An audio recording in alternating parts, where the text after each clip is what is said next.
இதை ஸ்வர்க்கவாசல்னு பலர் கூறுகிறோம். ஸ்வர்க்கம் என்பது கீழே இருக்கக்கூடிய லோகம். நாம் இருப்பது பூலோகம், அடுத்து புவஹா, அடுத்து சுவஹா, மூணாவது லோகம் ஸ்வர்கலோகம்.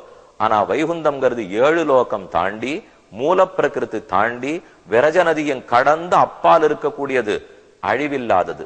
சொர்க்கலோகமும் பிரம்மாவுக்கு பகல் முடிந்து போனால் அழியக்கூடிய லோகம். அதனால அன்பர்களிடம் ஒரு வேண்டுகோள், இதை சொர்க்கலோகம்னு சொன்னால் தாழச் சொல்லுகிறோம்னு அர்த்தம், பெருமையை குறைக்கிறோம்னு பொருள்.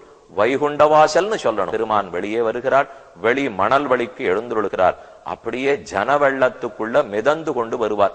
விடியற்காலையில் என்னோ வெளியே வந்திருக்கிறார், மணல் வழிக்கு வருகிறார்.